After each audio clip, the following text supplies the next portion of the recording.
दर्शन शास्त्र वह अनमोल ज्ञान है जो हमें आत्मा की आंतरिक उन्नति में मदद करता है। जब हम जीवन के सत्य और अर्थ की खोज में होते हैं तब यह हमें निर्देशित करता है। मार्कस ऑरेलियस की ध्यान धाराओं से यह स्पष्ट होता है कि दर्शन शास्त्र का संबंध एक शिक्षाप्रद शिक्षक से नहीं बल्कि हमारे व्यक्तिगत अनुभवों से है। यह जीवन की कठिनाइयों में आराम और मार्गदर्शन प्रदान करता है, जैसे नमकीन घाव पर मरहम। जैसे जैसे हम अपने दैनिक जीवन में व्यस्त होते हैं हम अपने भीतर के ज्ञान को अनदेखा करने लगते हैं। पैसा कमाना, आदेश साधना और करियर में आगे बढ़ना, ये सब हमें इस अनमोल अभिज्ञान से दूर ले जाते हैं।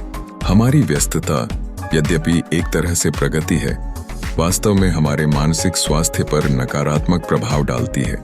हम निश्चित समय में बस कार्यों को निपटा रहे होते हैं लेकिन हमारे भीतर की उथल पुथल को महसूस नहीं करते। जब दर्शन शास्त्र और आत्म प्रतिबिंब की अनुपस्थिति होती है तब हम तनाव, चिंता और असंतोष की ओर बढ़ते हैं।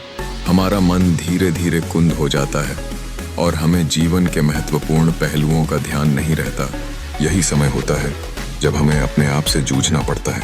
यह केवल एक क्षणिक ठहराव नहीं है बल्कि एक गहरा अवलोकन है जो हमें स्पष्टता, संतुलन और समर्पण की ओर ले जाता है। स्टोइकवाद एक प्राचीन दर्शन शास्त्र इस स्थिति में आत्मा की दवा का काम करता है। यह हमें सिखाता है कि कठिनाइयों का सामना कैसे करें और मानसिक शक्ति को कैसे पुनः प्राप्त करें। इस समय जब आधुनिक जीवन की चुनौतियां हमें जकड़ने लगती हैं तब स्टोइक विचारधारा हमें अपनी वास्तविकता को समझने और जीने में मदद करती है।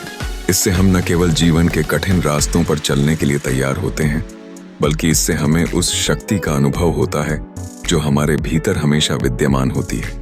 आइए हम दर्शन शास्त्र की इस यात्रा को पुनः अपने जीवन में लाएं। इसे अपनी आत्म देखभाल का एक आवश्यक भाग बनाएं।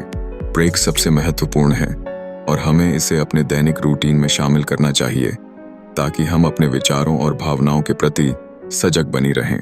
आइए इसे एक उपचार के रूप में अपनाएं और अपने जीवन में स्पष्टता, निर्णय और स्वास्थ्य के लिए इस ज्ञान को स्वीकार करें।